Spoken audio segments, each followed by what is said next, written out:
충성스럽고 완전한 주를 하나님 종 아버지 뜻을 순종해 기꺼이 수는 내리라 당신은 십자가 위에 자신을 버렸네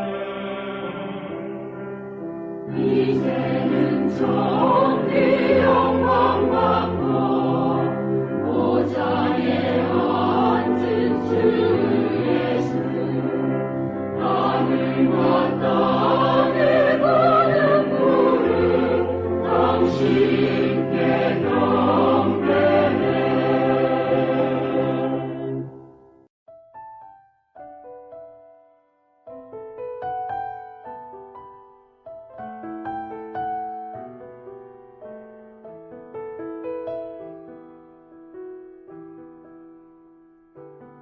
아가서에서 묘사된 생명의 단계의 첫 번째는 바로의 준마입니다.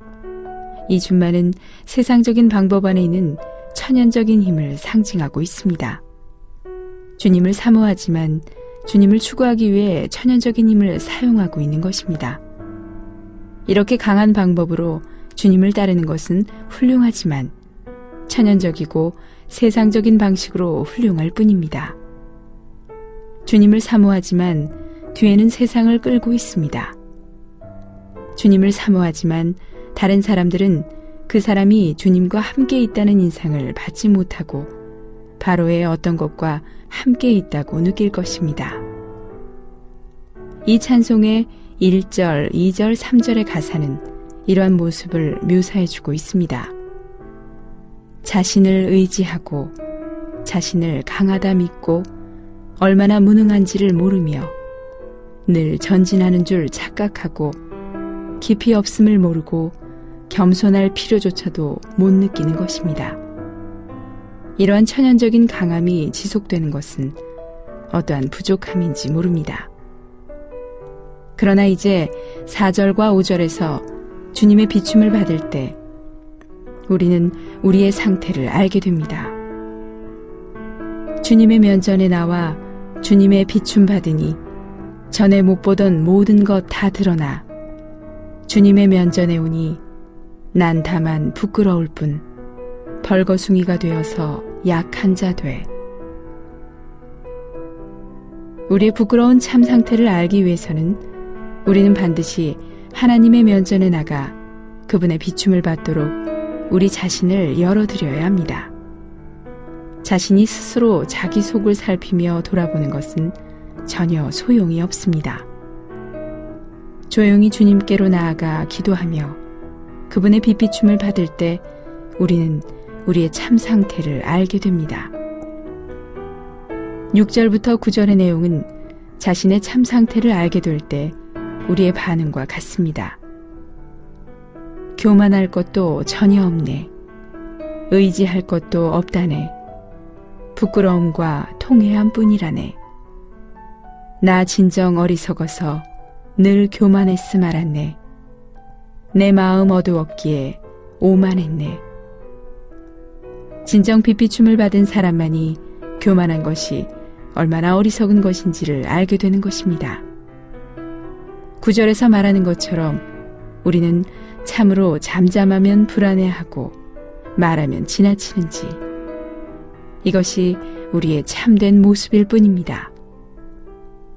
이 찬송은 이 찬송의 주제인 긍휼로 맞춰집니다.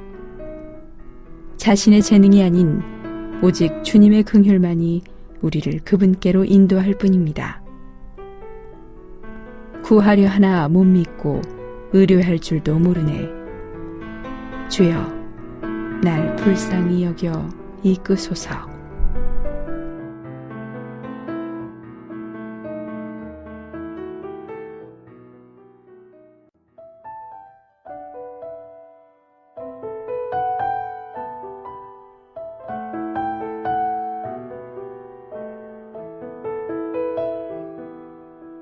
자신을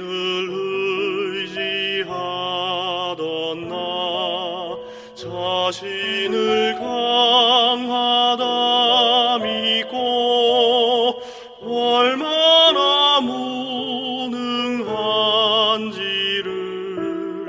난 몰랐네.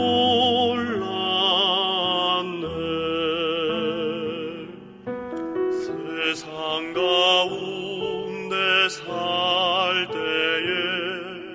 자신의 부족 모르고 내가 늘 전진하는 줄 착각했네.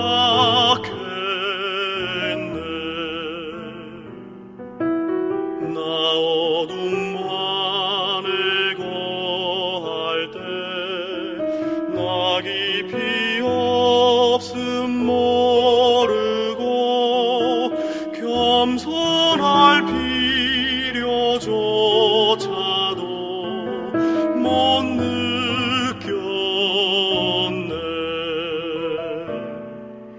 주님의 면전에 나와 주님의 비춤 받으니 전에 못 보던 모든 것 다 드러나.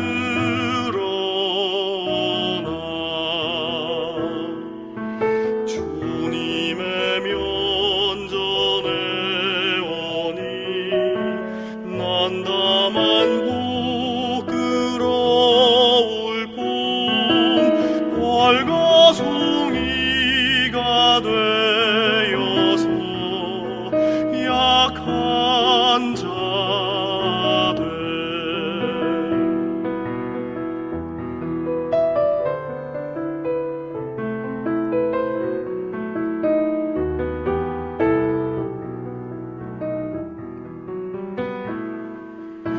교만할 것 전혀 없네. 의지할 것도 없다네. 부끄러움과 통회함 뿐이라네.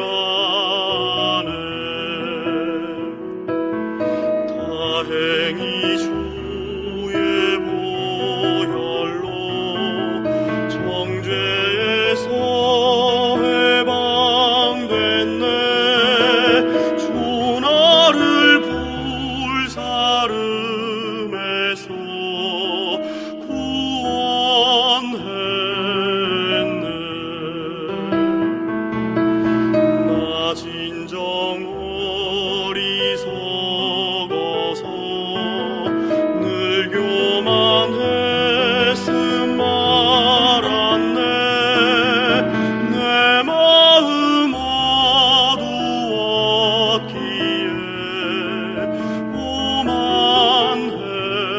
오만했네.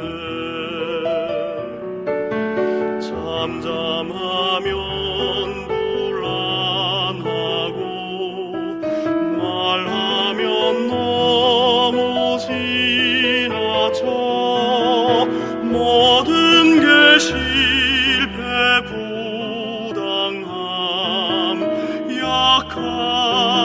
약함일세. 구하려 하나 못 믿고 의뢰할 줄도 모르네. 주여 날 불쌍히 여겨 이끄소서.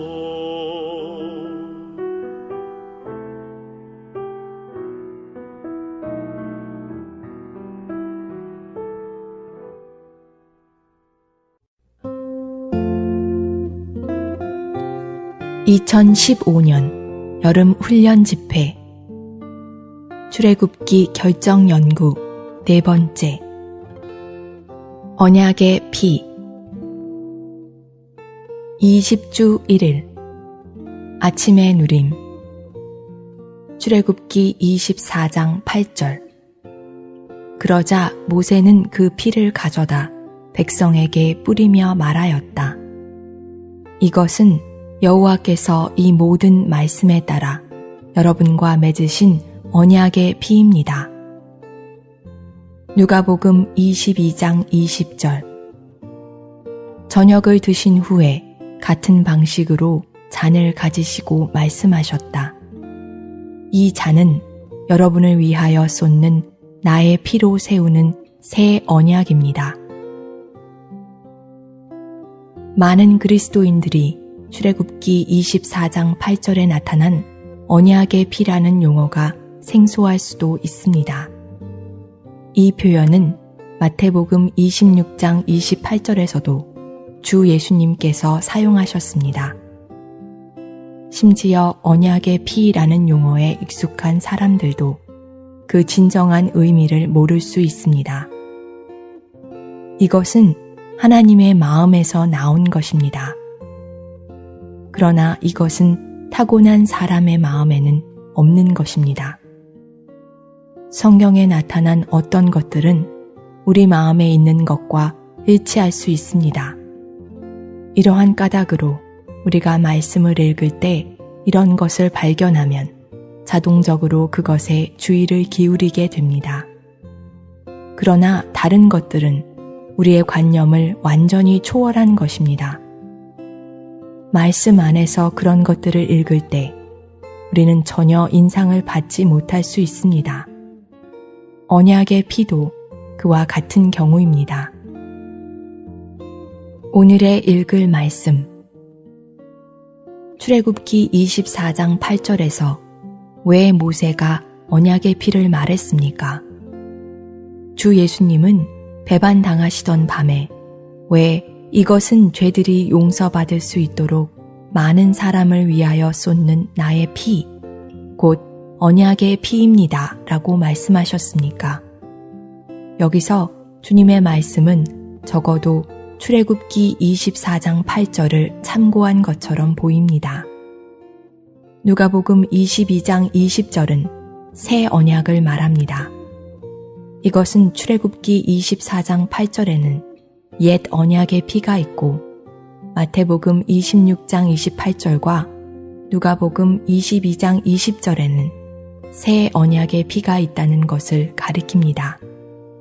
구약과 신약 둘 다 피가 필요했습니다.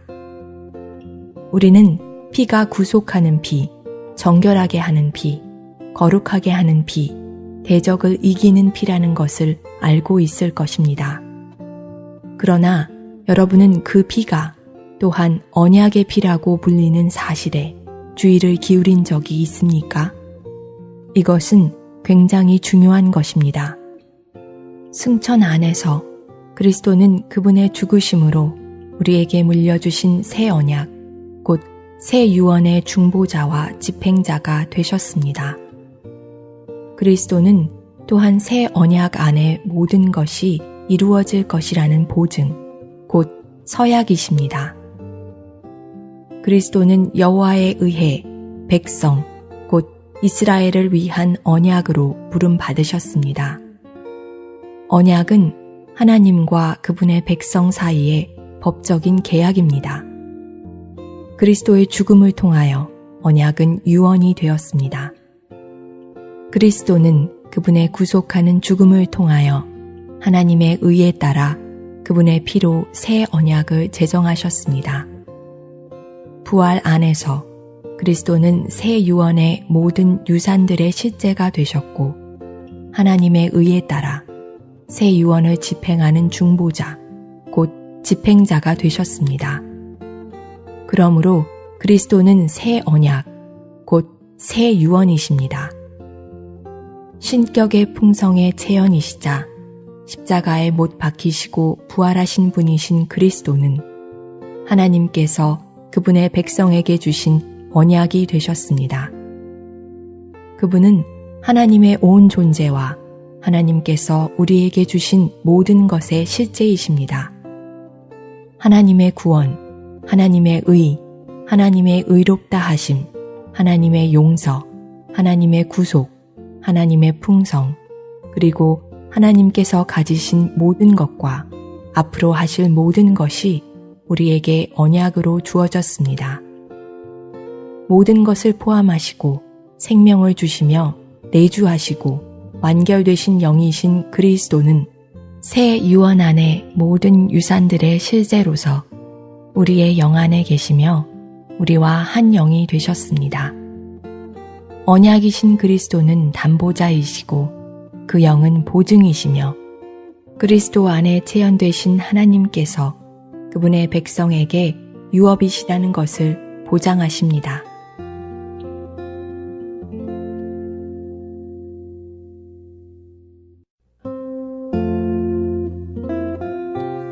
(2015년) 여름 훈련 집회 출애굽기 결정 연구 4번째 언약의 피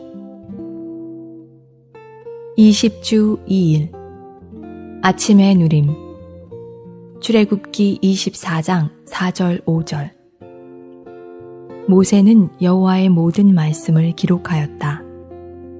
그는 아침 일찍 일어나 산 기슭에 제단을 쌓고 이스라엘 12지파에 따라 12기둥을 세웠다.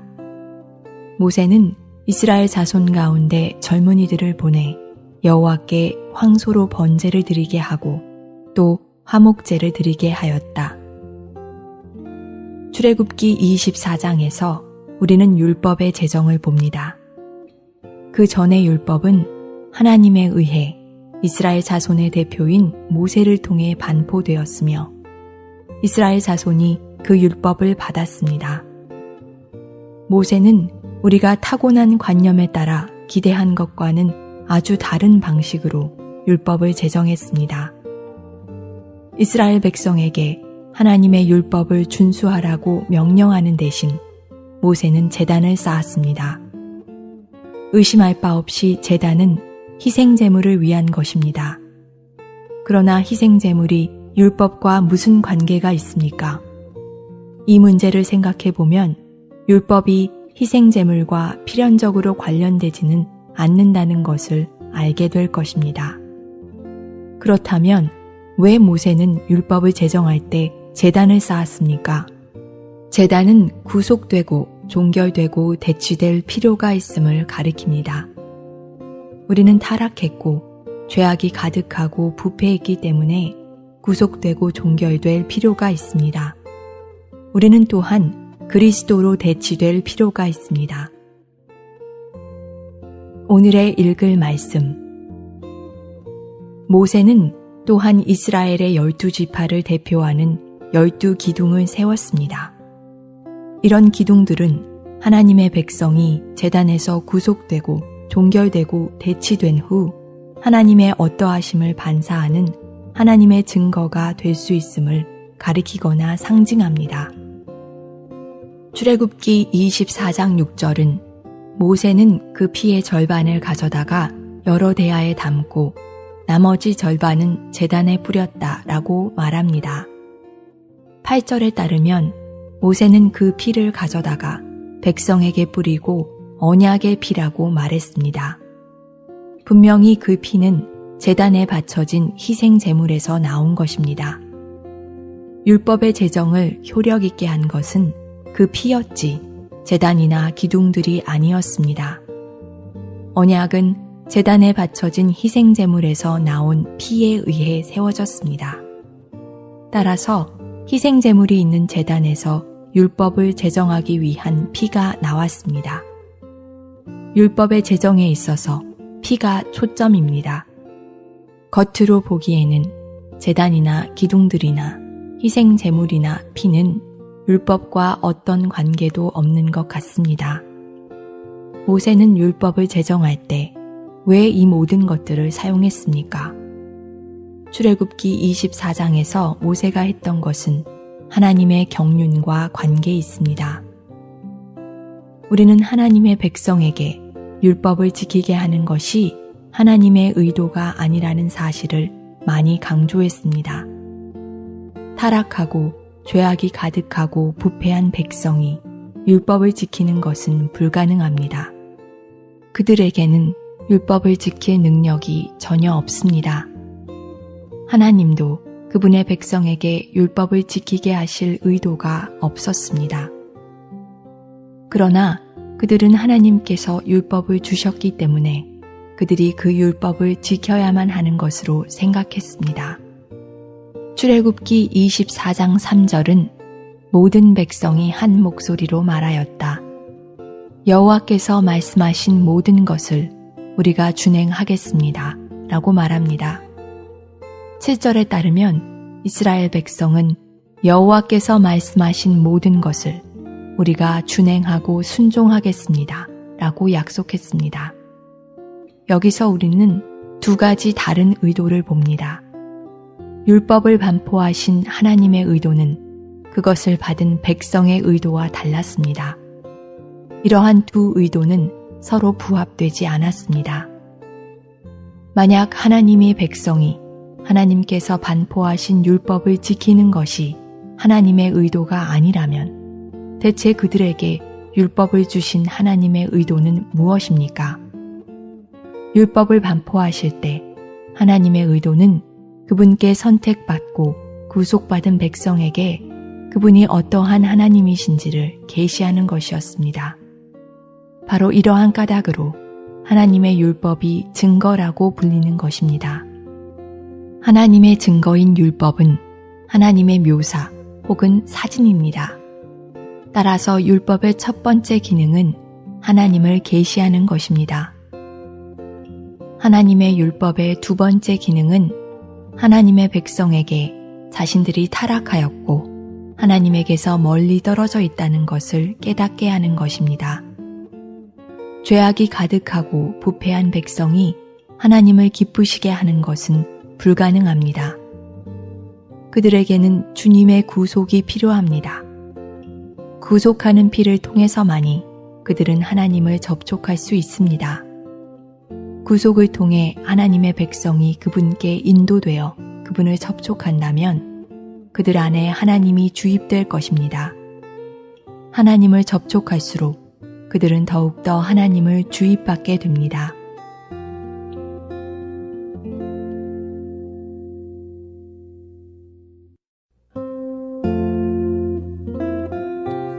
(2015년) 여름 훈련 집회 출애굽기 결정 연구 4번째 언약의 피 20주 3일 아침의 누림 출애굽기 34장 28절 29절 모세는 그곳에서 40일 밤낮을 여호와와 함께 머물면서 떡도 먹지 않고 물도 마시지 않았다. 여호와께서 언약의 말씀 곧 십계명을 그 돌판들에 쓰셨다. 모세가 시나이 산에서 내려올 때에 모세의 손에는 증거의 돌판 2개가 들려 있었다. 여호와께서 모세와 말씀을 나누셨으므로 모세의 얼굴 피부가 빛났으나 모세는 그것을 알지 못하였다. 이스라엘 자손의 대표인 모세는 하나님의 임재 안에 들어갔고 꽤 오랫동안 하나님의 임재 안에 머물렀습니다. 모세는 다른 이스라엘 자손과 똑같이 타락했고 죄악으로 가득하고 부패했습니다. 그렇다면 그렇게 죄악으로 가득한 사람이 어떻게 40일 동안 산꼭대기에서 하나님의 임재 안에 머물 수 있었습니까? 하나님께서 구속하는 피를 염두에 두고 계셨기 때문에 모세는 하나님의 임재 안에 머물 수 있었습니다. 하나님께서 모세에게 그분의 임재 안에 들어와서 머물도록 허락하신 근거는 피였습니다. 이것은 구속하는 피 아래서 모세가 하나님의 임재 안에 들어갈 수 있었음을 의미합니다. 오늘의 읽을 말씀 우리는 모세가 성막과 바깥들의 다양한 방면을 생각하며 하나님의 임재 안으로 나아간 것이 바로 구속하는 피를 통해 가능했다는 것을 증명할 수 있습니다. 지성소 안에는 속죄 덮개, 즉 시은좌를 얹은 언약궤가 있었습니다. 하나님은 언약궤를 덮고 있는 속죄 덮개 위에 계셨습니다. 율법은 언약궤 안에 있었습니다. 성소에는 진설병 상과 금 등잔대와 분향단이 있었고 바깥들에는 놋제단과 물두멍이 있었습니다. 이스라엘 자손은 성소에 들어가도록 허락되지 않았고 휘장을 지나 지성소에 들어가 속죄 덮개 앞에 서는 것은 더더욱 허락되지 않았습니다. 속죄 덮개는 그러므로 우리가 긍휼을 받고 은혜를 입어서 때맞추어 도움을 얻기 위하여 은혜의 보좌 앞에 담대히 나아갑시다 라고 말하는 히브리서 4장 16절에 언급된 은혜의 보좌와 똑같습니다. 우리는 담대히 은혜의 보좌 앞에 갈 수 있지만 이스라엘 자손에게는 속죄 덮개를 접촉하는 것이 허락되지 않았습니다. 그렇게 행할 때 죽음의 형벌을 받게 되었습니다. 아론의 아들들 나답과 아비후는 여호와께서 명령하시지 않은 다른 불을 바쳤기 때문에 죽임을 당했습니다. 분향할 때 그들은 제단의 불과 다른 근원에서 취한 불을 사용했습니다. 그 당시 누가 지성소에 들어가 속죄 덮개를 만질 자격이 있었겠습니까?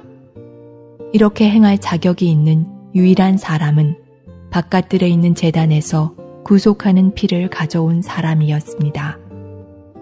먼저 속죄 제물의 피가 제단에 뿌려졌습니다.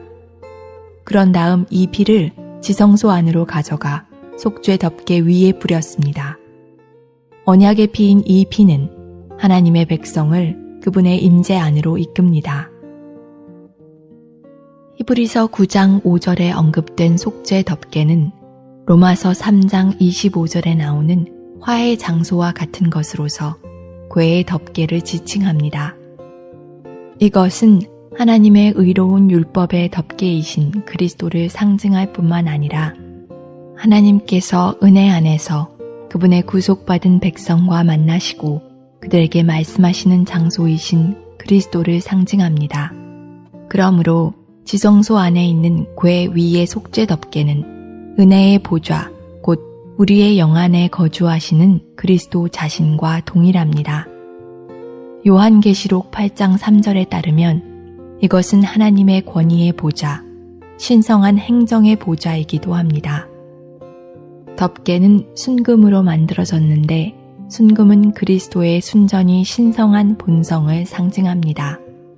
하나님께서 속죄 덮개 위에 있는 그룹들 사이에서 그분의 백성과 만나시고 그들에게 말씀하셨다는 것은 하나님께서 그분의 증거이신 화해시키시는 그리스도 안에서 그리고 이러한 그리스도 안에서 표현된 영광 가운데서 우리와 만나시고 우리에게 말씀하신다는 것을 의미합니다.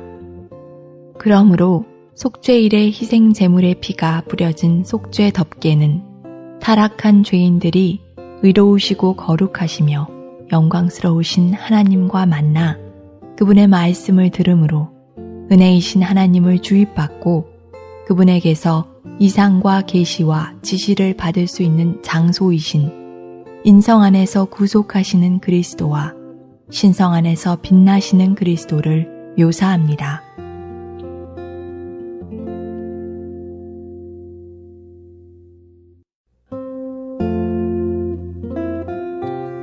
(2015년) 여름 훈련 집회 출애굽기 결정 연구 4번째 언약의 피 20주 4일 아침의 누림 출애굽기 24장 4절 모세는 여호와의 모든 말씀을 기록하였다. 그는 산 기슭에 제단을 쌓고 이스라엘 12지파에 따라 12기둥을 세웠다. 6절 모세는 그 피의 절반을 가져다가 여러 대야에 담고 나머지 절반은 제단에 뿌렸다. 모세는 하나님의 마음과 그분의 의도를 안 사람이었습니다. 그러므로 모세는 이스라엘 자손의 의도가 아니라 하나님의 의도에 따라 율법을 제정했습니다. 이스라엘 자손이 아무리 어리석고 무지해도 모세는 하나님의 방법대로 율법을 제정했습니다.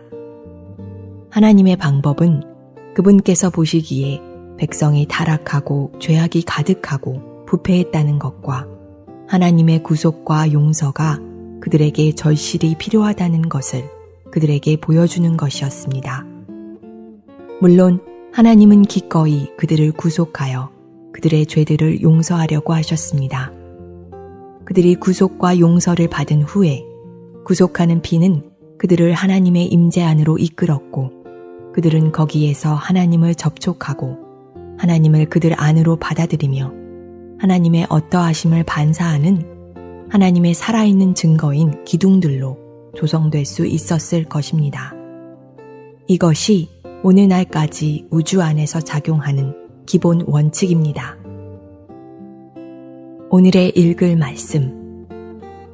이 신성한 경륜의 기본 원칙에 따르면 성경은 첫째로 우리에게 하나님께서 어떤 분이신지를 계시합니다. 두 번째로 성경은 우리가 타락하고 죄악으로 가득하고 부패하고 전적으로 절망적이고 무력하다는 것을 깨닫게 합니다. 그러나 주님은 우리를 위해 구속을 성취하셨고 그분의 피는 우리를 깨끗하게 하고 우리를 그분의 임재 안으로 이끄는 데 유용합니다. 이제 그분은 우리가 회개하고 그분께 돌이켜 그분의 구속과 용서를 받기를 기다리고 계십니다. 신약의 계시에 의하면 우리는 하나님의 임재 안으로 이끌릴 뿐 아니라 하나님 자신 안으로 이끌립니다. 구속하고 깨끗하게 하는 피가 우리를 하나님 안으로 이끕니다. 이것은 하나님을 받아들이고 하나님을 누리며 하나님을 먹고 마실 근거와 입지를 우리에게 줍니다. 결국 이런 식으로 하나님께 참여함으로 우리는 기둥들, 곧 그분의 살아있는 증거가 될 것입니다. 그러한 기둥들이 되는 길은 누리는 길입니다. 이것은 우리의 생명 공급이신 그분을 먹고 우리의 생수이신 그분을 마시는 길입니다. 그분을 먹고 마심으로 우리는 그분을 누리고 그분으로 조성됩니다. 이것이 하나님의 말씀의 계시에 따른 하나님의 경륜입니다. 출애굽기 24장에서 율법이 제정된 것은 온전히 하나님의 경륜에 따른 것이었습니다. 성경 전체도 원칙상 동일합니다.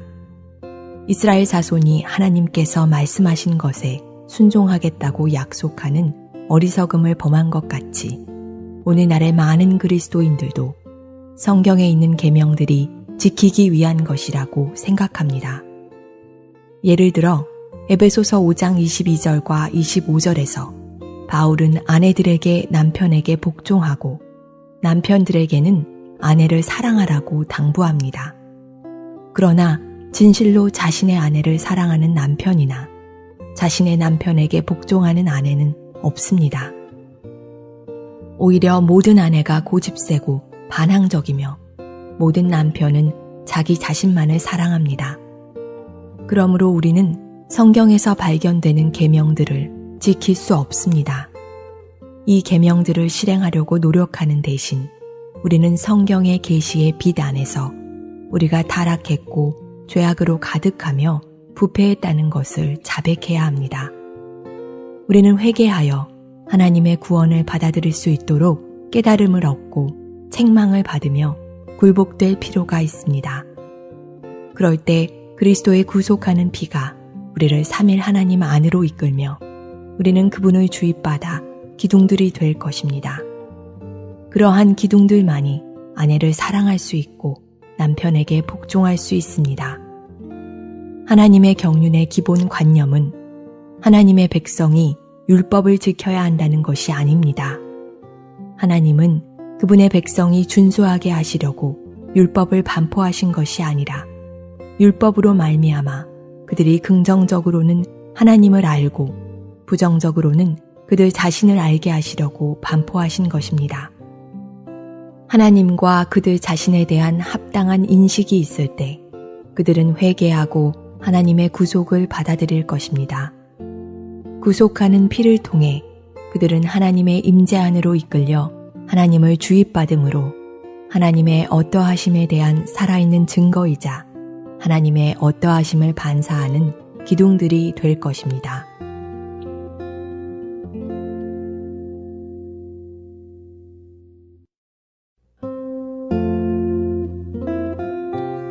(2015년) 여름 훈련 집회 출애굽기 결정 연구 4번째 언약의 피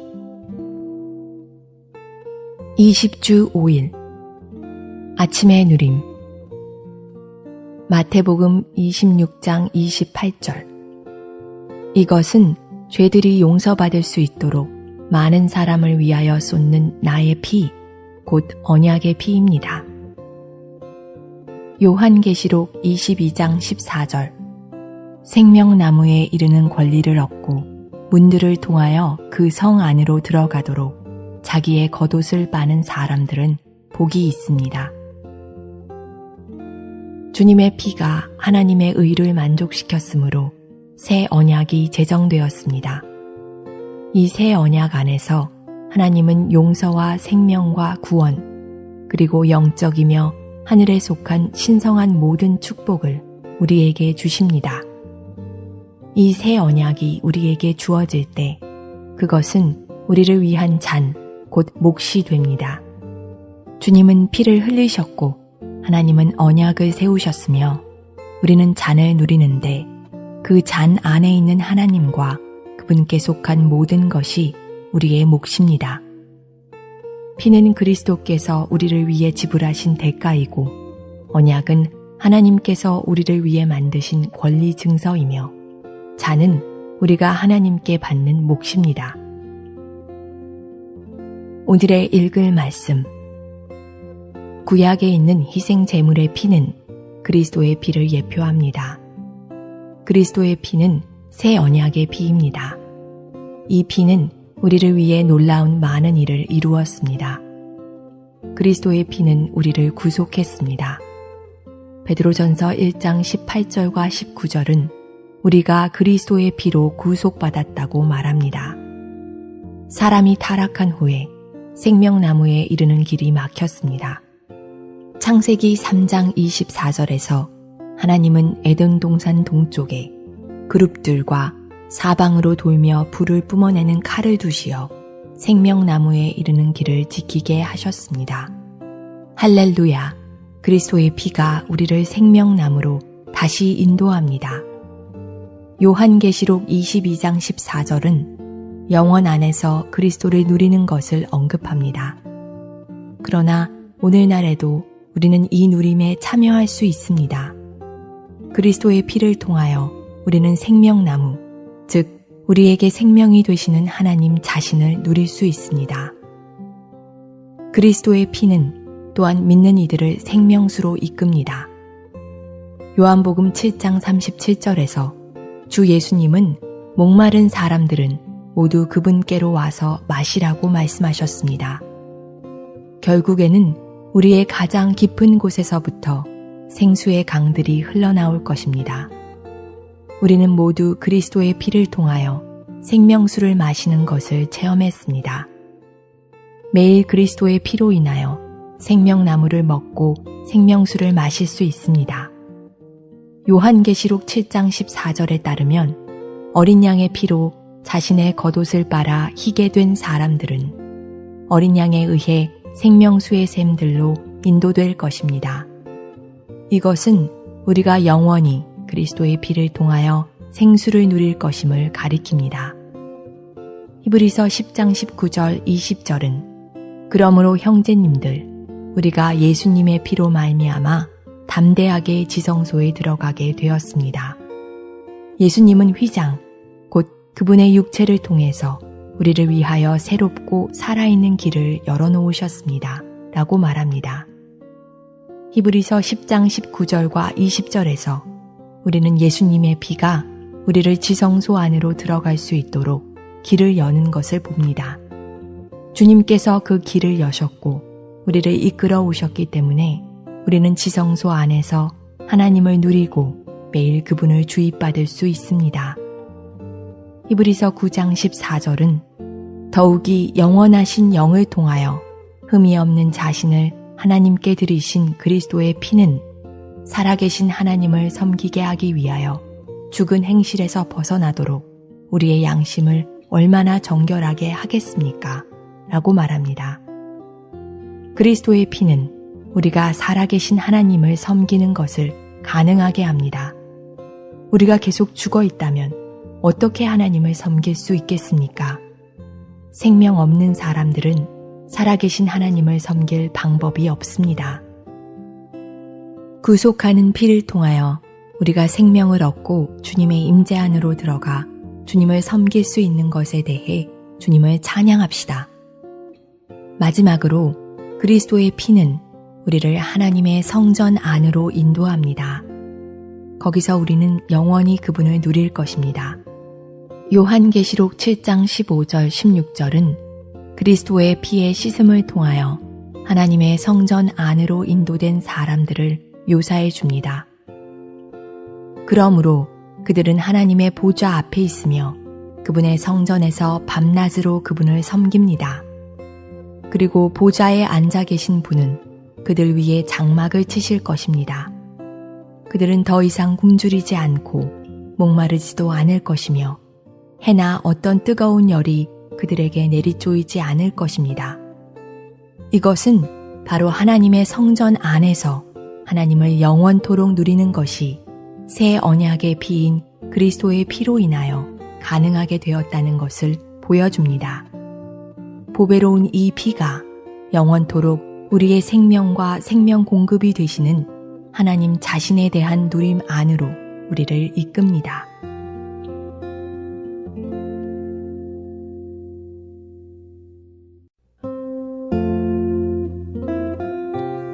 (2015년) 여름 훈련 집회 출애굽기 결정 연구 4번째 언약의 피 20주 6일 아침의 누림 요한계시록 7장 14절 그가 나에게 말하였습니다. 이 사람들은 대환난에서 나오는 사람들인데 그들의 겉옷을 어린 양의 피로 빨아서 희게 하였습니다. 17절 왜냐하면 보좌 가운데 계신 어린 양께서 그들을 목양하시고 생명수의 샘들로 안내하실 것이며 하나님께서 그들의 눈에서 모든 눈물을 씻어주실 것이기 때문입니다. 이 언약의 피에 의해 우리가 소유한 축복들은 얼마나 놀라운지 하나님 자신, 신성한 생명, 신성한 본성, 생명의 내적인 법, 하나님을 아는 생명의 능력을 우리는 가지고 있습니다. 언약의 피는 우리를 하나님의 임재 안으로, 하나님의 주입 안으로, 하나님에 대한 영원한 누림 안으로 인도합니다. 오늘 우리가 체험하는 것은 장차 올 온전한 누림을 미리 맛보는 것입니다. 그리스도의 피는 단지 우리를 죄들로부터 씻어 깨끗하게 하는 피가 아닙니다. 그것은 하나님 안으로, 신성한 생명과 본성 안으로, 생명의 내적인 법과 하나님을 아는 생명의 능력 안으로, 지금과 영원토록 하나님의 주입과 옮겨 부음과 누림 안으로 우리를 이끕니다. 이것이 언약의 피의 기능입니다. 히브리서 13장 20절은 양들의 큰 목자이신 우리 주 예수님을 영원한 언약의 피로 죽은 사람들 가운데서 이끌어내신 평안의 하나님께서 라고 말합니다. 이 구절은 바로 영원한 언약의 피로 말미암아 하나님께서 죽은 사람들 가운데서 그리스도를 일으키셨음을 가리킵니다. 하나님께서 정하신 모든 것은 언약에 의해 우리에게 주어져 우리의 몫이 되었습니다. 이 몫은 사실상 본성, 생명, 속성들, 미덕들을 가지신 하나님 자신입니다.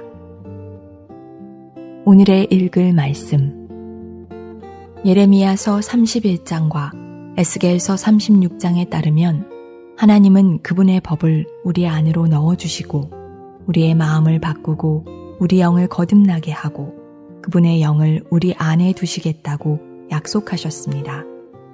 그 결과 우리는 사실상 하나님 자신인 내적인 법을 갖는데 이것은 우리 안에서 하나님께서 요구하시는 것뿐 아니라 하나님 자신을 산출합니다.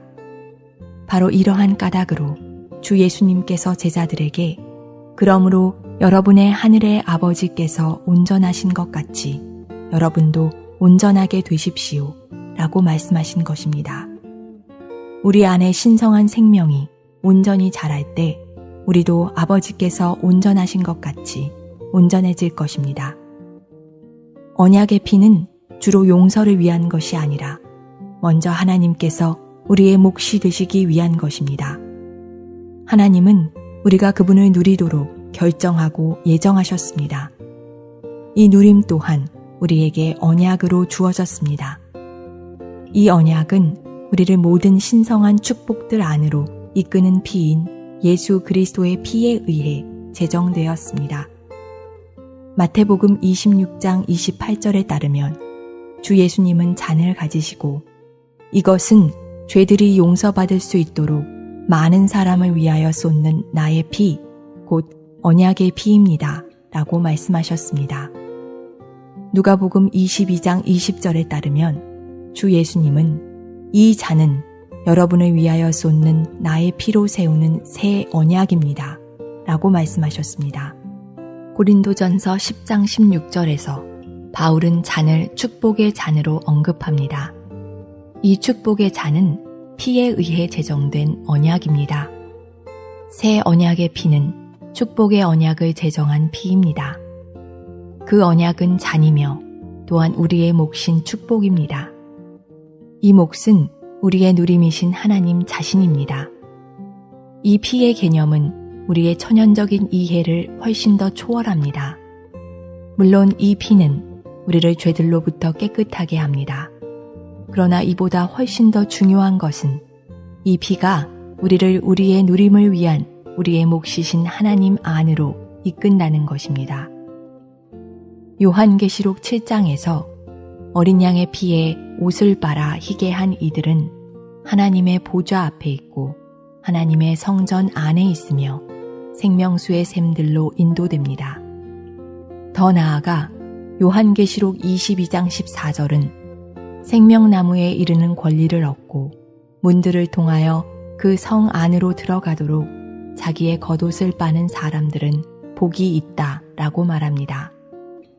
여기에서 우리는 피의 씻음을 통해 우리가 생명나무에 나아가고 새 예루살렘 성 안에 들어갈 권리를 얻는다는 것을 알 수 있습니다. 생명나무와 그 성은 우리의 몫이신 하나님의 궁극적인 방면들입니다. 우리가 성경을 전체적으로 본다면 언약의 피가 우리를 현재뿐 아니라 영원토록 우리의 몫이신 하나님을 충만히 누리는 대로 이끈다는 것을 볼 것입니다.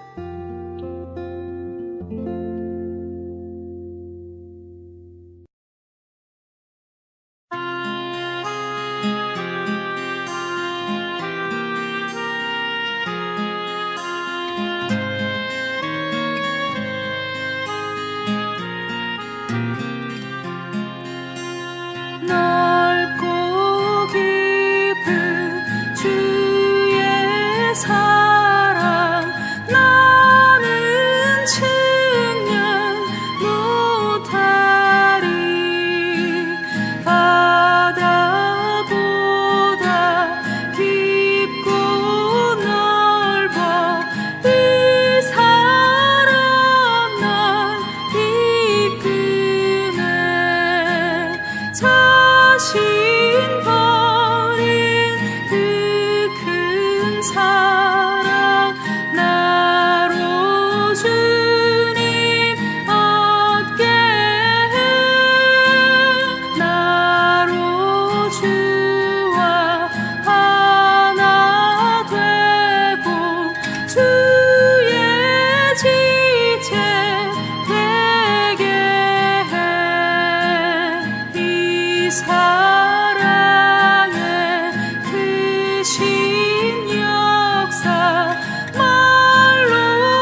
2015년 여름훈련 집회 출애굽기 결정연구 4번째 1년에 3번 하나님 앞에 명절을 지내는 것은 그리스도 안에서 3일 하나님을 충만히 누리는 것을 예표함.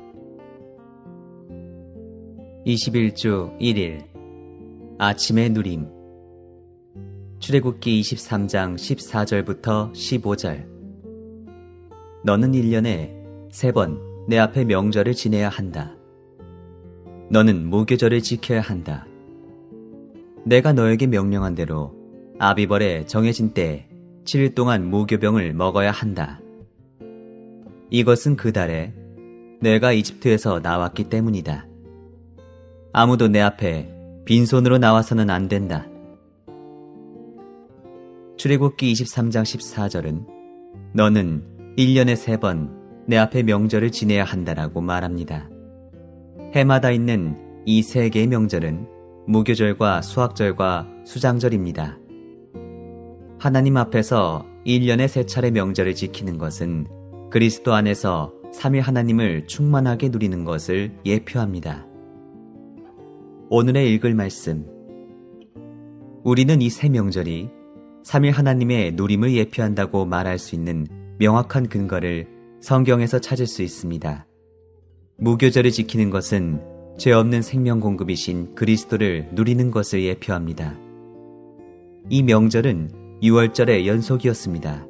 사실상 6월절과 무교절은 하나입니다. 고린도전서 5장 7절과 8절에서 우리는 무교절이 그리스도를 가리킨다는 것을 분명히 봅니다. 우리는 죽음과 부활 안에 계신 그리스도뿐 아니라 죄 없으신 그리스도를 영접했습니다.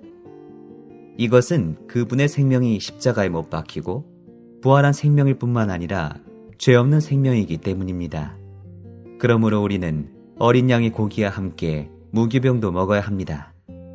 이것은 우리가 그리스도를 영접하여 구원을 받고 생명 안에서 새로운 시작을 가졌을 때부터 누룩 없는 생명, 즉 죄 없는 생명을 살기 시작했다는 것을 의미합니다. 출애굽기 13장 7절은 이스라엘 자손에게서 누룩을 볼 수 없어야 한다는 것을 말합니다. 우리 그리스도인의 생활에서 누룩이 보이지 말아야 합니다. 우리가 누룩이 전혀 없는 것은 불가능하지만 누룩이 보이지 않게 하는 것은 가능합니다. 우리에게서 죄가 없어지는 것은 불가능할지라도 나타난 죄, 즉 보이는 죄는 어떤 것이든 반드시 처리해야 합니다. 이것은 우리가 의식하는 죄를 처리해야 할 책임이 우리에게 있다는 것을 의미합니다. 우리는 우리의 생활에서 죄악된 것을 발견할 때마다 그것을 제거해야 합니다. 그러나 이것은 우리에게 죄가 없을 것임을 의미하는 것이 아닙니다. 우리의 생활이나 우리의 환경에 많은 죄가 있고 우리는 그것을 의식하지 못할 수도 있습니다. 그러나 그것을 의식하자마자 우리는 그것을 처리해야 합니다. 우리는 우리가 의식하는 죄를 버려야 합니다. 우리는 죄가 나타나는 것을 조금도 용납하지 말아야 합니다. 출애굽기 12장 19절에서 이스라엘 자손은 강한 말씀을 받았습니다. 누구든지 누룩이 든 것을 먹는 사람은 그 땅에 체류하는 사람이든 본토 사람이든 이스라엘 회중에게서 끊어지게 된다. 이스라엘 회중에게서 끊어지는 것은 하나님의 선민의 교통에서 끊어지는 것입니다. 이 엄중한 말씀은 고린도전서 5장 13절에 있는 바울의 말과 일치합니다. 여러분은 그 악한 사람을 여러분 가운데서 격리시키십시오. 이러한 사람을 격리하는 것은 그를 교회의 교통에서 끊어지게 하는 것입니다. 일단 우리가 드러난 죄를 묵인한다면 우리의 교통은 끊어질 것입니다. 이것은 그리스도인들은 우리가 죄 없는 생활, 곧 어떤 죄라도 드러난 것은 묵인하지 말고 처리해야 하는 생활을 해야 함을 가리킵니다. 나타난 죄를 처리하는 것이 무교절을 지키는 것입니다. 무교절은 7일 동안 지속되었습니다. 7일은 완전한 기간이며 회개하고 구원받은 날부터 휴거되는 날까지의 우리 그리스도인 생활의 전체 기간을 상징합니다. 유월절을 누린 사람은 계속해서 무교절을 지냈습니다. 이것은 그리스도의 구속과 공급을 누린 사람이 계속해서 죄 없는 생활을 하고 누리는 것을 예표합니다. 사도 바울은 고린도전서 5장 8절에서 우리가 옛 본성의 죄인 묵은 누룩으로가 아니라 누룩 없는 떡, 곧 우리의 자양분과 누림으로서 우리의 새로운 본성이 되시는 그리스도로 이 명절을 지켜야 한다고 말합니다. 오직 그리스도만이 순수하고 진실한 생명 공급이시며 절대적으로 깨끗하시고 혼합이 없으시며 또한 실제가 충만하십니다. 우리는 날마다 이 그리스도를 우리의 잔치, 곧 풍성한 생명 공급으로 누려서 죄를 제거하는 생활을 해야 합니다.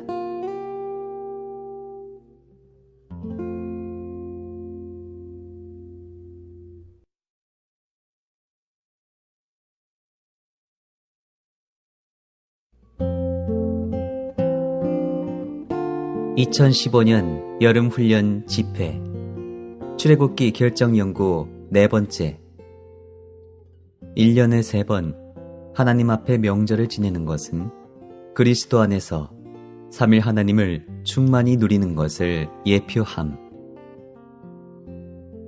21주 2일 아침의 누림 고린도전서 5장 7절부터 8절 여러분은 본래 누룩 없는 사람들이니 새 반죽이 되도록 묵은 누룩을 깨끗이 없애십시오. 왜냐하면 우리의 유월절, 곧 그리스도도 이미 희생되시어 제물로 드려지셨기 때문입니다. 그러므로 우리가 그 명절을 묵은 누룩이나 악독하고 사악한 누룩으로 지키지 말고 순수와 진실의 무교병으로 지킵시다. 어떤 죄든 드러난 것을 처리하기를 거절하는 순간 우리는 더 이상 무교절을 지키지 못합니다. 이것은 우리가 이 명절에 대한 누림을 잃어버린다는 것을 의미합니다. 죄를 묵인하는 것은 누림을 잃어버리게 합니다. 반대로 나타나거나 드러난 죄를 더 처리할수록 우리는 더 많은 누림을 갖습니다. 나는 바울이 유월절과 무교절을 비유적인 의미로 해석한 방식을 높이 평가합니다. 그는 우리의 유월절이신 그리스도께서 희생되셨으므로 우리가 묵은 누룩을 내버리고 무교절을 지켜야 한다고 말합니다. 우리는 죄를 처리하고 죄 없는 생활을 함으로써 이 명절을 지킵니다.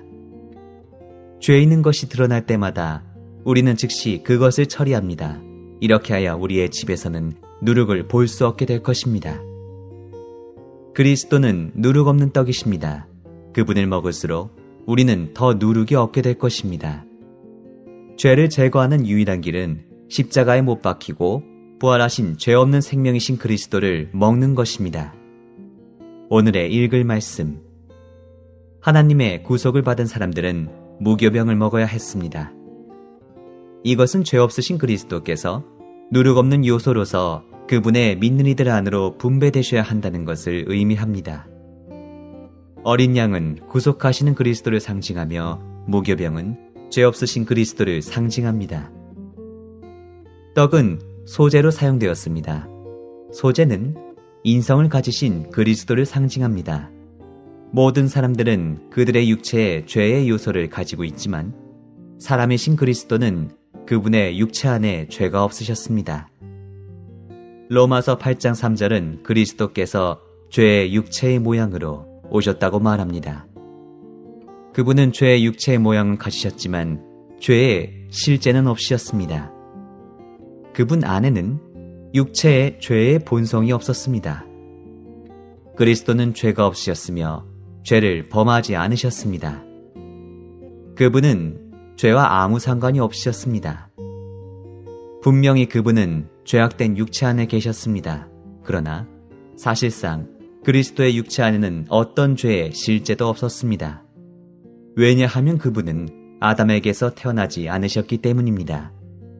그분은 성령을 통하여 처녀에게서 태어나셨습니다. 그 결과 그분은 육체를 입으셨지만 그분의 육체에는 죄의 요소가 없었습니다. 그리스도는 죄가 없으십니다. 죄 없으시니 그리스도는 누룩 없는 요소로서 그분의 믿는 이들 안으로 분배되십니다.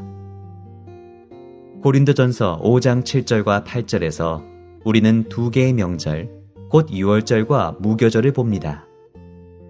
구원받았을 때 우리는 유월절을 누렸습니다. 이제 그리스도인의 전생애 동안 우리는 무교절을 누려야 합니다. 그리스도인의 생활은 무교절의 명절, 곧 어떤 누룩도 없이 우리의 생명 공급이 되시는 그리스도를 누리는 명절입니다. 매일 우리는 무교절을 지켜야 합니다. 우리는 주님을 뵐 그날까지 우리 그리스도인의 삶의 전 과정에서 이 명절을 지켜야 합니다. 무교병은 누룩, 곧 죄 없는 생활을 가리킵니다. 우리 스스로는 그러한 생활을 하는 것이 불가능합니다. 그러나 그리스도 안에서는 죄 없는 생활을 하는 것이 가능합니다. 우리는 그리스도 안에 넣어졌고 이제는 그리스도 안에서 그리스도로 말미암아 사는 것을 배워야 합니다. 이럴 때 그분은 우리에게 누룩 없는 생명 공급이 되실 것입니다. 그분은 죄 없는 생명과 생활의 근원이자 원천이 되실 것입니다. 우리에게 그러한 근원과 공급이 있기 때문에 우리가 죄 없는 생활을 하는 것이 가능한 것입니다.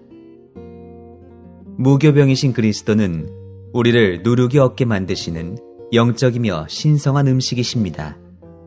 이스라엘 자손이 무교병과 함께 유월절 어린 양을 먹은 것처럼 우리는 어린 양이실 뿐 아니라 무교병이신 그리스도를 먹어야 합니다. 우리가 그리스도를 우리의 생명으로 취할 때 이 생명은 우리를 순수하게 합니다. 이 생명은 바로 누룩 없는 생명, 순수하게 하는 생명입니다. 주 예수님의 이름을 더 많이 부르고 그분을 우리 안으로 더 많이 받아들일수록 우리는 속에서부터 더욱더 순수하게 될 것입니다.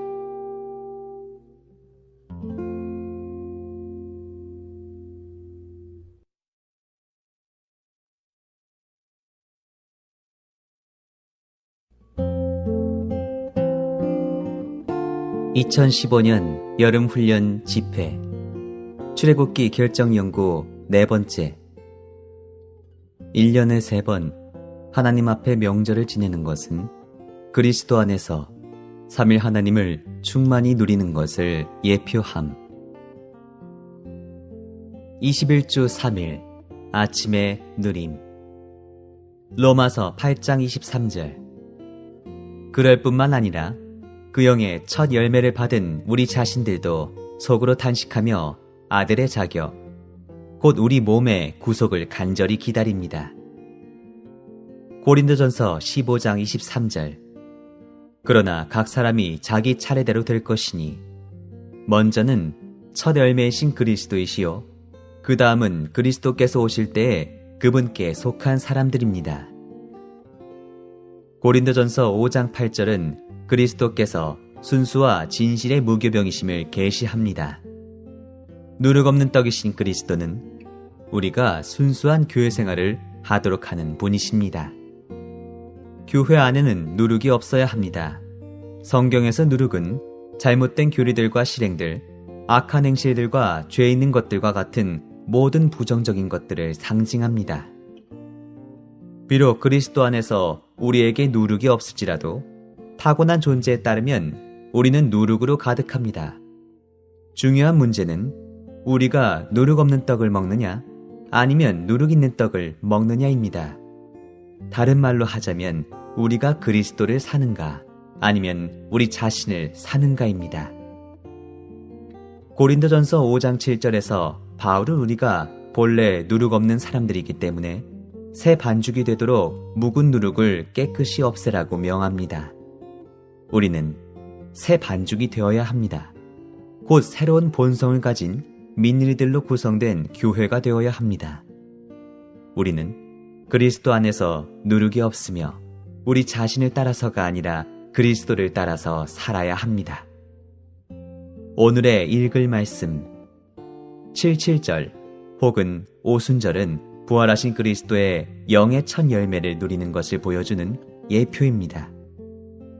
구약의 예표에서 첫 열매는 부활하신 날에 하나님께 드려지신 부활하신 그리스도를 상징하는데, 그분은 레위기 23장 10절과 11절에서 안식일 다음날, 곧 부활의 날에 하나님께 드려진 첫 열매로 예표되셨습니다.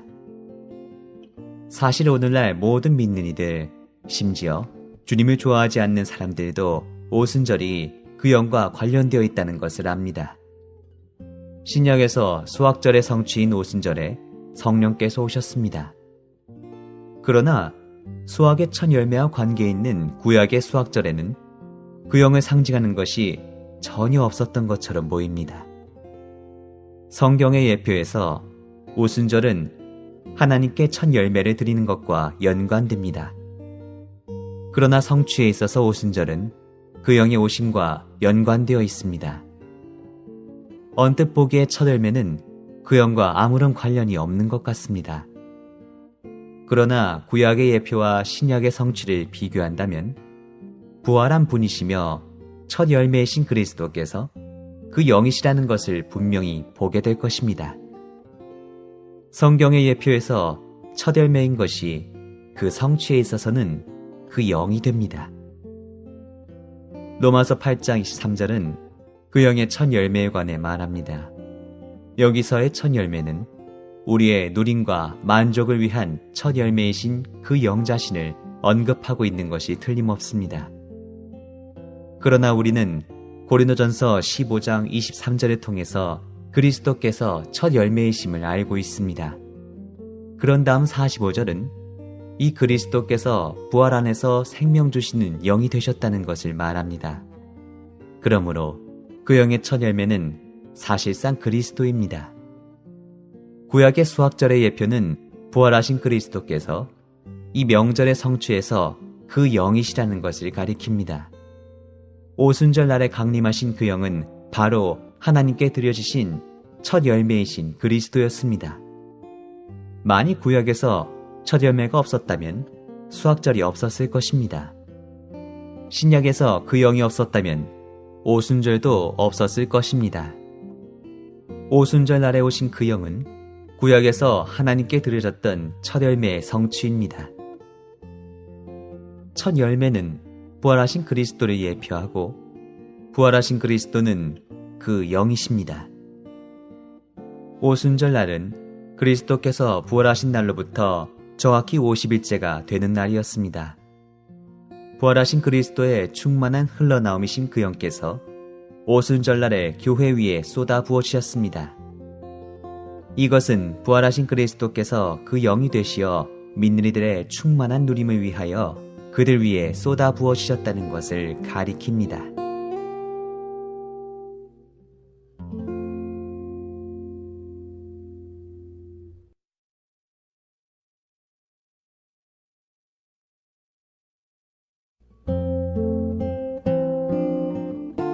(2015년) 여름훈련 집회 출애굽기 결정연구 4번째. 1년에 3번 하나님 앞에 명절을 지내는 것은 그리스도 안에서 3일 하나님을 충만히 누리는 것을 예표함. 21주 4일 아침의 누림. 갈라디아서 3장 14절. 그것은 아브라함의 복이 그리스도 예수님 안에서 이방인들에게 이르게 하고 또 약속하신 그 영을 우리가 믿음을 통해 받을 수 있도록 하려는 것입니다. 에베소서 3장 8절. 하나님께서 모든 성도들 중에 가장 작은 이보다 더 작은 나에게 이 은혜를 주신 것은 그리스도의 측량할 수 없는 풍성을 이방인들에게 복음으로 전하게 하시고, 첫 열매 한 단을 드린 것은 부활하신 그리스도께서 안식일 바로 다음 날인 부활의 날에 하나님께서 드려주신 것의 예표였습니다. 그날부터 오순절 날까지 꼭 50일이었습니다. 수확절은 부활하신 그리스도께서 가져오신 풍성한 소산물을 누리는 것을 예표합니다.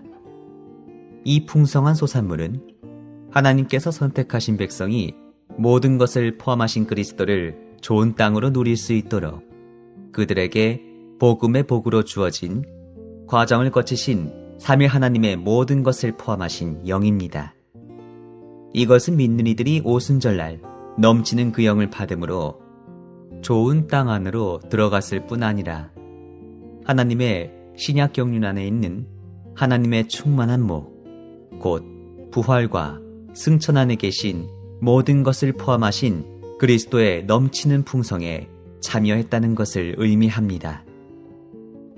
오늘의 읽을 말씀, 수학의 완결인 장막절은 먼저 이기는 이들과 구원받은 이스라엘 사람들을 포함한 하나님께서 구속하신 백성이 복원된 땅에서 1000년 동안 하나님과 함께 누릴 시대적인 즐거운 축복인 다가올 천년왕국을 보여주는 예표입니다.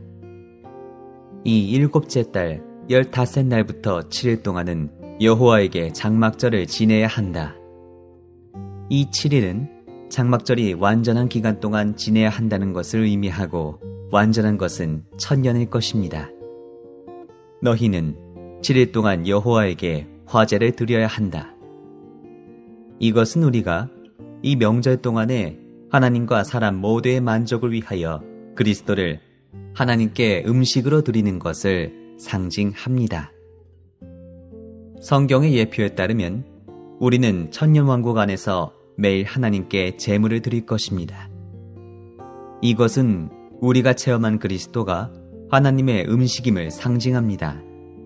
이 그리스도가 하나님의 만족을 위해 하나님께 드려지며 그 결과 우리와 하나님은 상호 안식을 누리게 됩니다. 너희는 그 땅의 소출을 거두어 드린 다음 7째 달 15날부터 7일 동안 여호와의 명절을 지켜야 한다. 이것은 천년왕국이 하나님께서 이 땅에서 얻고자 하시는 것을 수확하신 이후에 임한다는 것을 의미합니다. 하나님은 그분의 영원한 계획 안에서 사람에 관한 목적을 갖고 계십니다. 그것은 그분의 표현을 위한 한 백성을 산출하는 것이며 이 표현은 새 예루살렘으로 완결될 것입니다. 이것을 위해 하나님은 내 시대를 사용하셔서 옛 창조에 속한 사람에게 그분의 새 창조의 일을 하십니다. 첫 번째 시대는 조상들의 시대이고 두 번째 시대는 율법 시대이며 세 번째 시대는 교회 시대입니다. 네 번째 시대, 즉 천년왕국 시대는 하나님께서 이 새 시대를 통해 이루신 것의 완전한 수학입니다. 그러므로 장차 천년왕국은 하나님과 그분께서 구속하신 사람들 모두에게 명절이 될 것입니다. 교회와 이스라엘 나라 모두를 포함하는 하나님께서 구속하신 사람들은 천년왕국에서 이 명절을 누릴 것입니다. 이 명절들은 죄인으로서 구원받아 천년왕국 안으로 들어가기까지의 그리스도인의 삶을 묘사해 줍니다. 하나님께서 예비하신 천년왕국은 옛 창조물 안에서 새 창조물을 완결하신 것의 고봉입니다. 천년왕국에서 하나님과 사람은 옛 창조의 시대에서 하나님의 새 창조의 일을 통해 성취된 모든 축복을 즐겁게 누릴 것입니다. 궁극적으로 영원한 장막절은 하나님의 모든 백성이 새 하늘과 새 땅에서 누릴 영원한 장막인 새 예루살렘의 누림일 것이며 이것은 그들이 하나님을 체험한 데서 얻은 수학의 완결일 것입니다. 레위기 23장 33절부터 44절까지와 각주들 참조.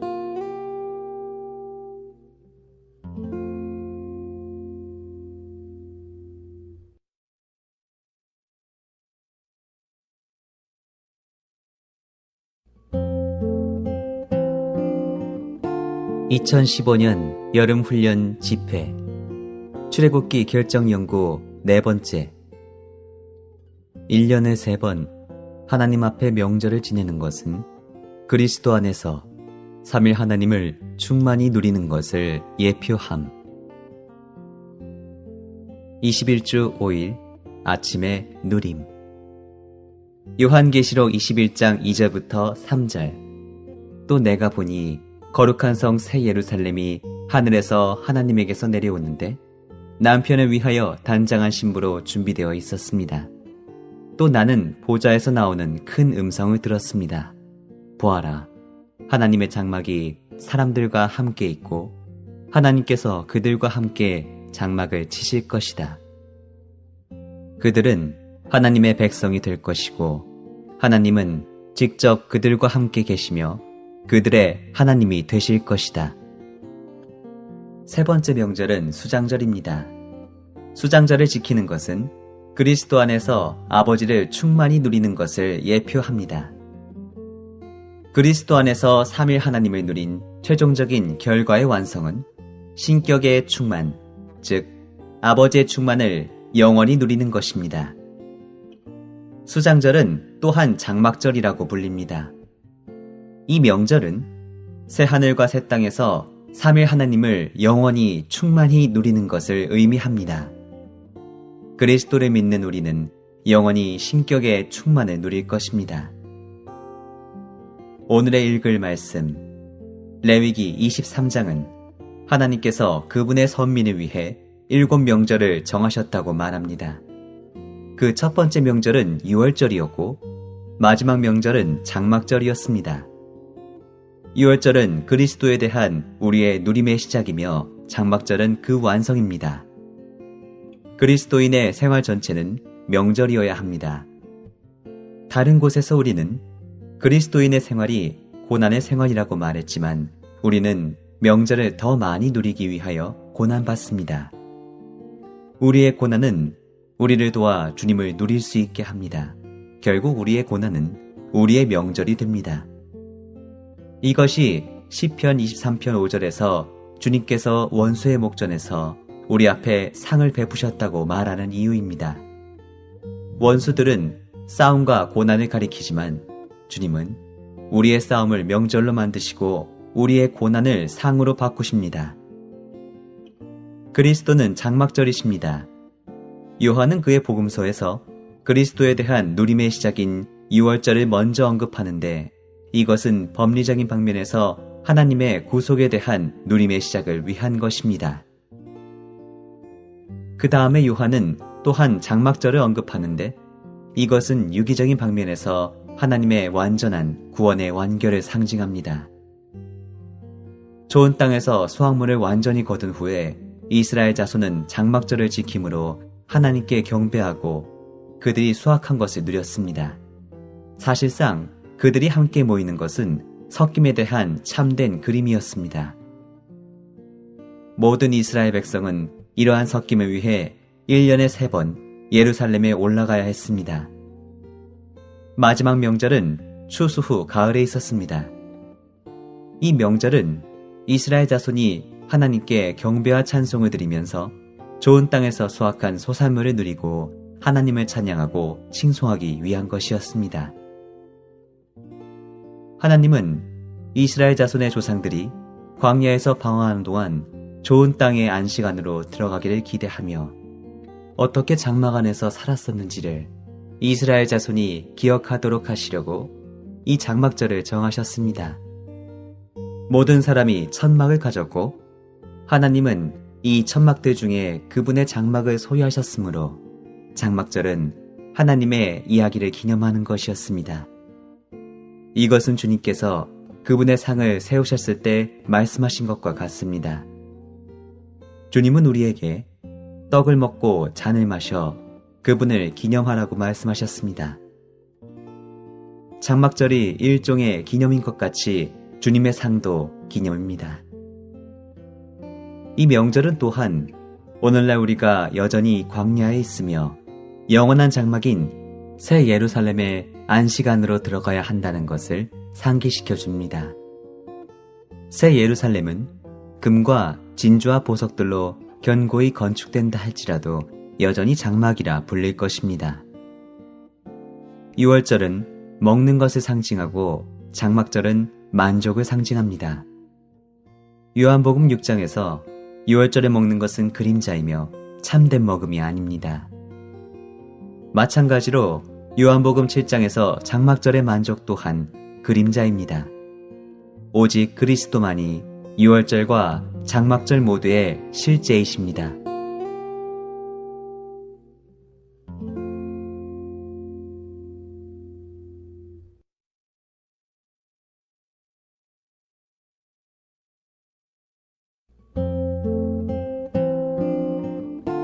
2015년 여름훈련 집회 출애굽기 결정연구 4번째 1년에 3번 하나님 앞에 명절을 지내는 것은 그리스도 안에서 3일 하나님을 충만히 누리는 것을 예표함. 21주 6일 아침의 누림. 히브리서 11장 9절부터 10절. 아브라함은 믿음으로 약속의 땅에서 외국에 있는 것처럼 외국인으로 머물렀으며 동일한 약속을 함께 상속받을 이삭과 야곱과 더불어 장막에 살았습니다. 왜냐하면 그가 하나님께서 설계하시고 건축하신 기초가 있는 성을 간절히 기다렸기 때문입니다. 새 예루살렘은 왕국시대에서 새 예루살렘이 완결되기 이전에 이기는 이들이 아직 정착하지 못한 채 어떻게 계속해서 천막에 살았는지를 기억나게 하는 장막입니다. 이기는 이들이 새하늘과 새 땅에 있는 새 예루살렘에 들어갈 때 그들은 더 이상 천막에 거하지 않을 것이지만 그들이 체험했던 것을 기억하면서 그들의 영원한 거처를 장막이라고 부를 것입니다. 우리는 새 예루살렘으로 들어갈 때 우리가 체험한 것에 대한 영원하고 즐거운 기억들을 많이 갖게 될 것입니다. 장막절의 실제는 우리가 어떻게 하나님을 누렸고 하나님께서 어떻게 우리와 함께 사셨는가를 기념하면서 누리는 때입니다. 우리는 천막에 거했고 하나님도 장막에 거하셨습니다. 결국 우리의 장막절은 새하늘과 새 땅에서 새 예루살렘을 누리는 것일 것입니다. 이것은 하나님에 대한 우리의 체험을 모두 거두어들인 것의 진정한 완결일 것입니다. 오늘의 읽을 말씀. 장막절은 하나님께서 그분의 백성을 위해 정하신 모든 명절들 중 마지막 명절이며 이스라엘 백성이 좋은 땅에 풍성한 산물을 수확하여 누림으로 만족을 얻기 위한 것입니다. 그리스도는 우리의 누림과 만족을 위해 모든 산물을 내는 우리의 좋은 땅이십니다. 예수님은 명절 끝날에 누구든지 목마르거든 나에게로 와서 마시십시오. 나를 믿는 사람은 성경에서 말한 대로 그의 가장 깊은 곳에서 생수의 강들이 흘러나올 것입니다. 라고 외치셨습니다. 장막절은 실제이신 그리스도의 예표였습니다. 이 명절은 사람들을 만족시키지 못했으므로 명절 끝날에 주님은 누구든지 목마르고 만족하지 못하는 사람은 그분께 와서 그들의 참만족을 위해 마시라고 외치셨습니다. 이 부르심은 요한의 마지막 책인 요한계시록에서 그 영과 신부가 반복하십니다. 그 영과 신부는 새 예루살렘에서 그리스도에 대한 누림에 참여하라고 사람들을 부르십니다. 참된 만족은 그리스도를 받아들이고 마시는 것입니다. 이럴 때 사람들은 생수의 강들로 만족할 뿐 아니라 생수의 강들로 흘러넘칠 것입니다. 이러한 풍성의 흘러넘침은 표현된 풍성, 곧 충만입니다. 본래 모든 풍성은 하나님 안에 담겨 있었지만 이제 이 풍성은 하나님에 대한 우리의 누림이 얼마나 풍성한지를 표현하도록 흘러넘칠 정도까지 우리의 누림이 됩니다. 이러한 누림은 바로 새 예루살렘에서 생명수의 강을 마심으로 만족을 얻기 위한 것입니다. 따라서 새 예루살렘은 장막이라 불리는데 이것은 새 예루살렘에 참여하는 이들이 영원토록 완전한 누림과 만족 가운데서 참되게 장막절을 지키는 이들이라는 것을 가리킵니다. 장막절이라는 호칭에서 장막이라는 단어는 기억나게 하다라는 사상을 함축하고 있습니다. 이것은 장막절을 지키는 이스라엘 사람들이 그들의 조상들이 광야에서 방황할 때 천막에 거했다는 것을 기억해야 한다는 것입니다.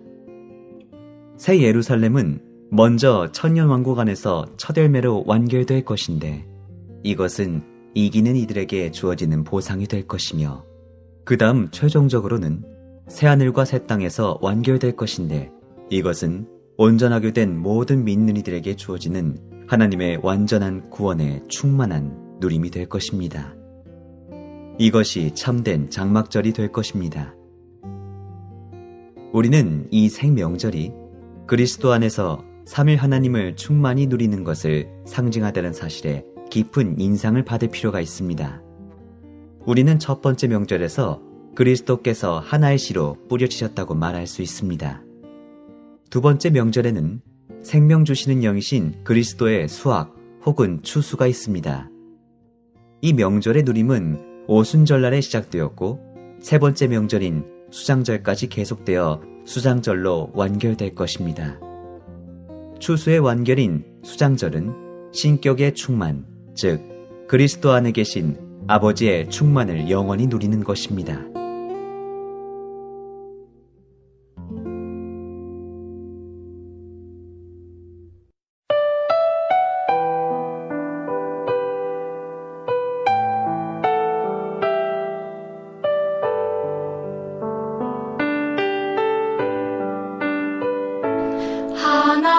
하나님께서 우리를 사랑하사 미리 예비하신 것들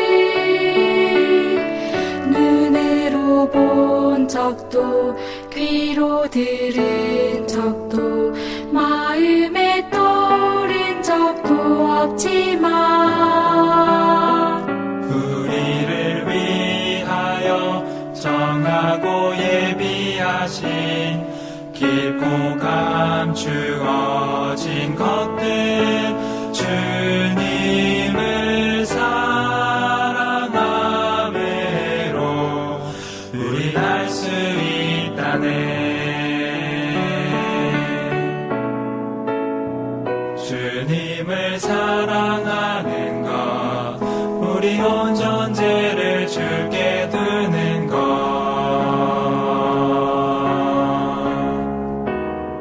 주님을 사랑하는 것 온 존재가 주님께 점유되는 것 주님을 사랑하는 것 그 안에서 우리 자신을 잃어버리는 것 그분이 우리의 모든 것이 되는 것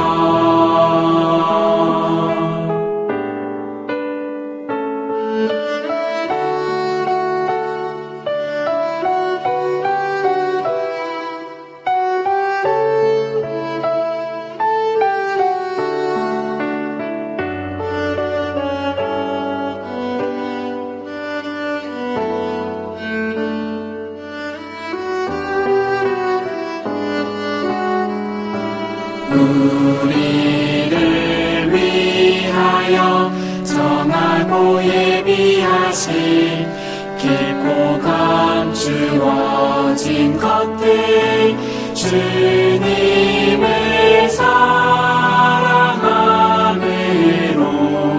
우린 알 수 있다네. 주님을 사랑함으로 그분과 온전히 하나 되는 것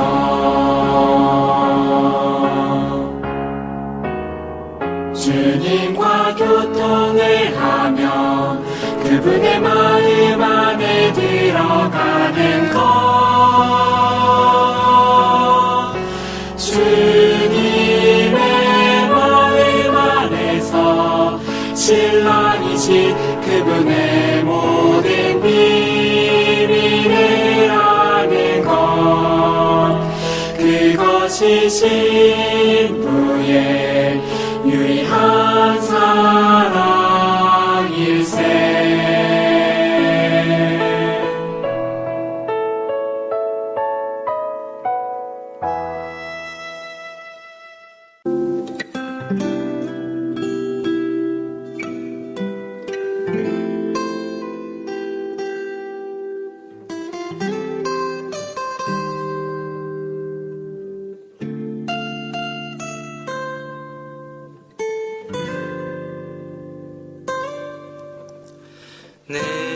인생의 목적은 주님, 극도로 주 사랑하는 것, 첫사랑에서 떠났었다면 주여 용서하소서. 누구보다 사랑스런 주, 무엇보다 소중한 주님, 그 무엇과도 비교 못하리. 신랑 되신 주님과 나의 첫째 위치 주께 드리리. 내 마음 안엔 다른 것 없네. 주님만으로 날 채우소서. 주 사랑하리. 주님 만날 때까지.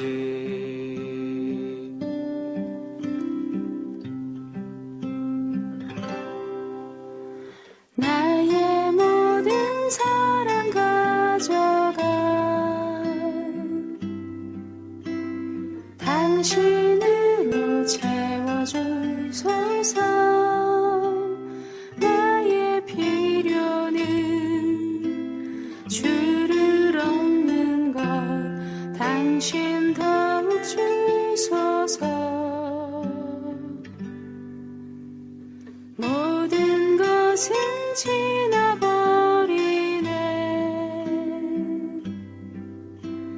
모든 사람 제 길로 가네. 그러나 나는 주와 함께해 주와 사랑 나누며 나의 첫째 위치 주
주